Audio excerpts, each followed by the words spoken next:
Hello, dreamers. Come in. Settle deep beneath your blanket. Let your thoughts drift like dandelion seeds on a summer breeze. Tonight, we'll walk through moonlight toward a hilltop cottage where something warm and wonderful is being stitched together beneath the stars. This is the story of a garden that only blooms at night, and of the quiet woman who gathers what it gives to sow rest into the lives of those who need it most. Let's wander there now. Soft steps, slow breaths. She is waiting. The Quiltmaker's Garden. There is a small cottage nestled at the edge of a sleepy village, just beyond the last cobblestone lane, past a row of nodding sunflowers, and up a path worn smooth by years of gentle walking. The door is painted lavender. Windows glow like starlight.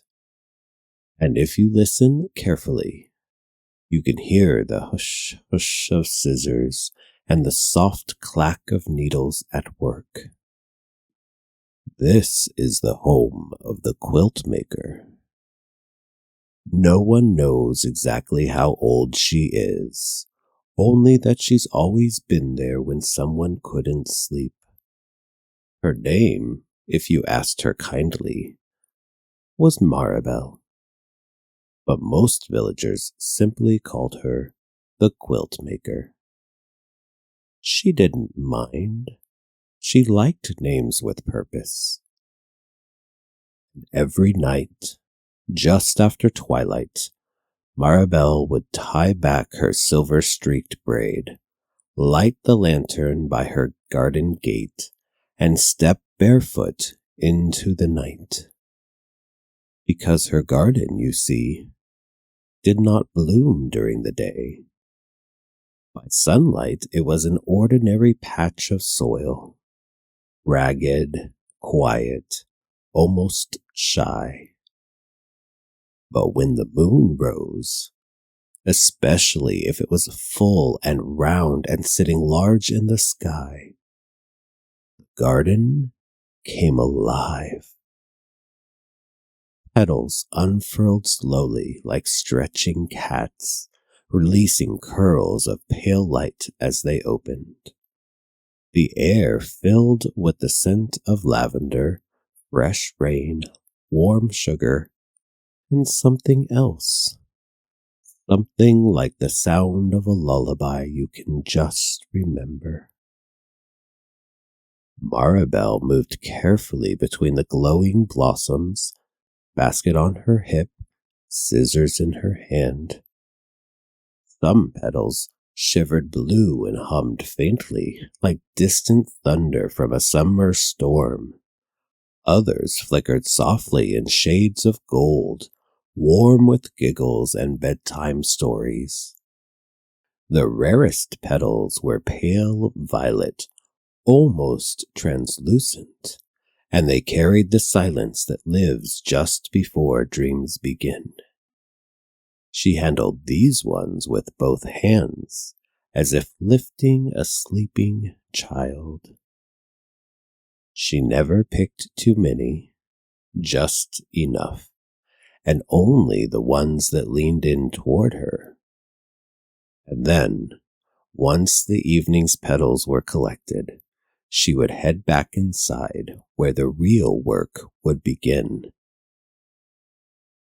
Maribel's cottage was small, but it felt full.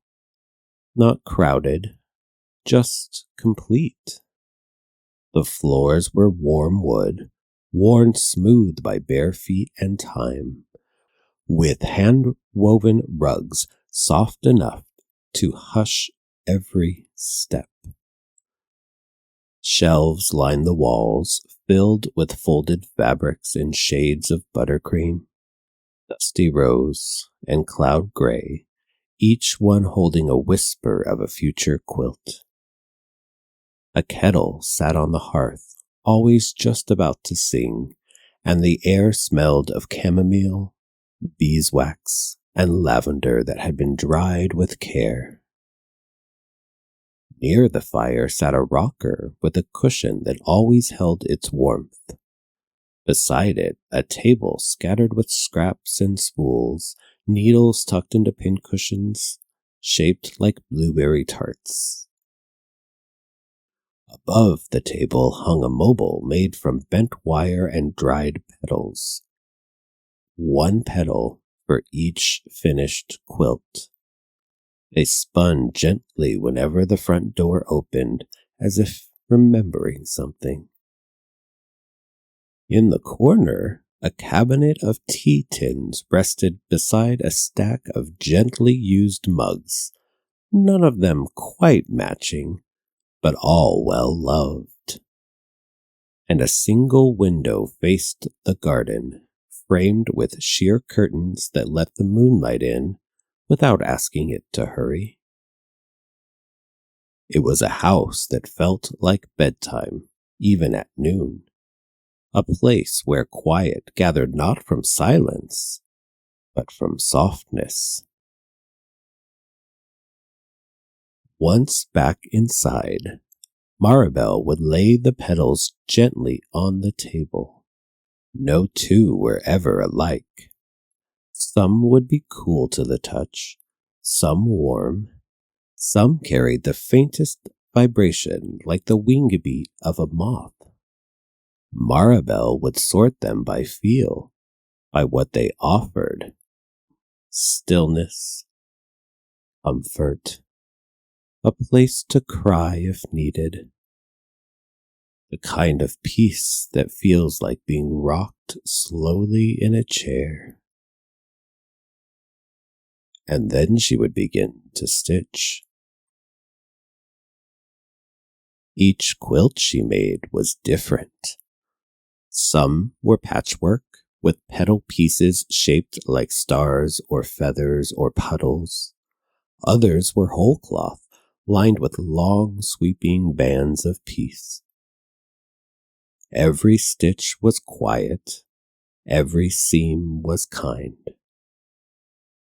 And when the last thread was tied off, Maribel would fold the quilt gently, place it into a basket lined with fresh linen, and set it by her front door just before sunrise.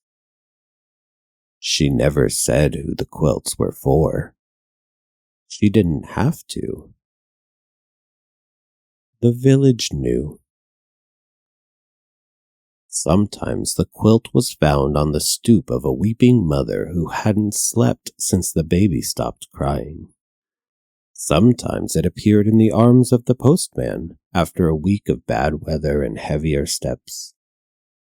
Once, it was tucked quietly into the wagon of a traveling musician who had no words for why he felt so lost.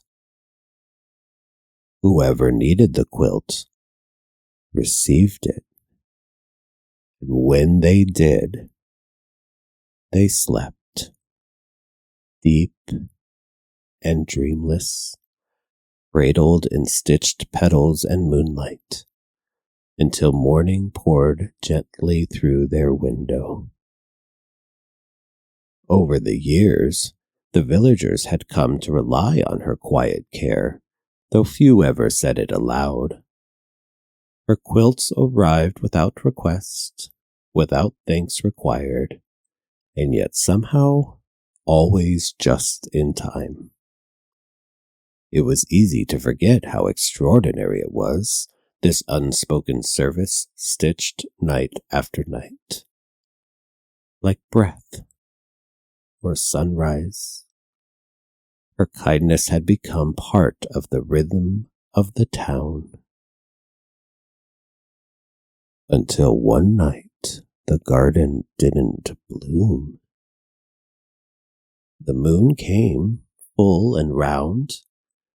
Maribel lit her lantern, stepped barefoot onto the path, and nothing.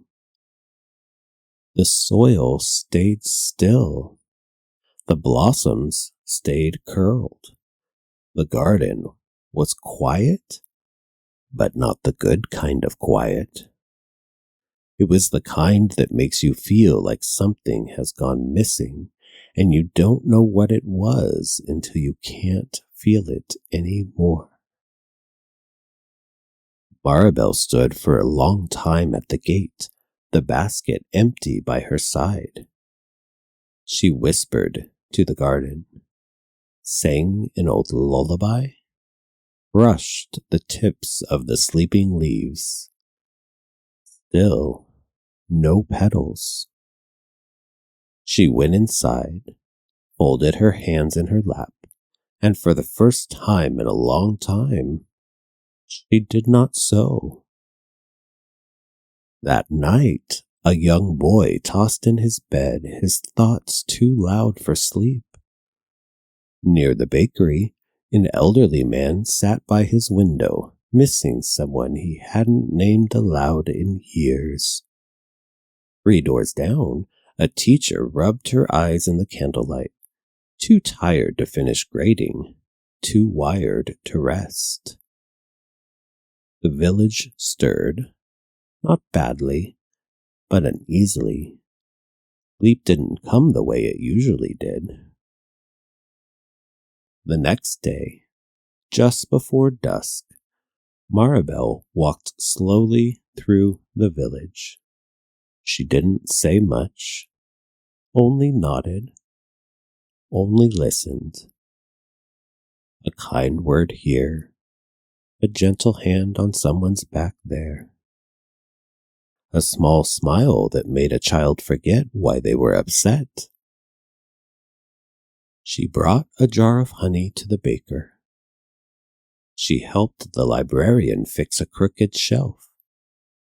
She left a folded scarf on the bench beside the fountain.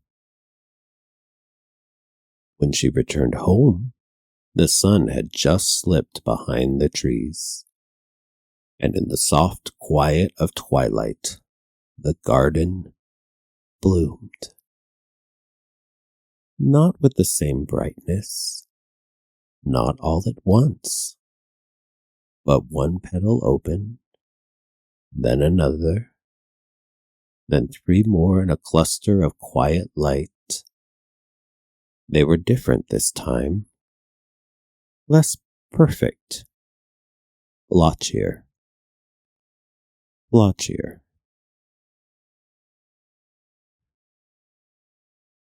But they pulsed gently, like heartbeat and breath, and when Maribel lifted them, they gave off a warmth that didn't come from moonlight. It came from people, from kindness, shared hands, soft presence. She stitched that night with a new rhythm. The quilt was crooked in places, and the thread tangled once or twice, but it was soft and warm, and when she laid it by the door before sunrise, she knew exactly where it would end up. The boy woke that morning without remembering the nightmare. The old man dreamed of a winding path through tall grass and the warm hand in his that he hadn't felt in years. The teacher didn't finish her papers, but she smiled when she closed her eyes and slept through the night for the first time in weeks. From then on, the garden didn't always bloom. Sometimes it slept. Sometimes it needed time. But Maribel had learned something new. Sometimes when the petals won't appear, you gather what you can from the people around you. The quiet hum of shared peace, the soft light that passes from one heart to another even when no one notices. The joy felt by being part of a community. She still stitched every night, still barefoot, still singing. Only now, the quilts weren't made with petals alone. They were made with presence and patience and the smallest pieces of being kind when no one is looking. So, if you ever find, folded gently at the foot of your bed, a quilt that smells like moonlight and tea and a soft hush, know that someone, somewhere, thought you might need a little extra rest tonight. And you do. So close your eyes. Let the threads settle around you. Let the quiet fold over your shoulders like petals, like peace, like a promise whispered just for you. Sleep hums softly beside you. Sleep warms the corners of the room. Sleep is here.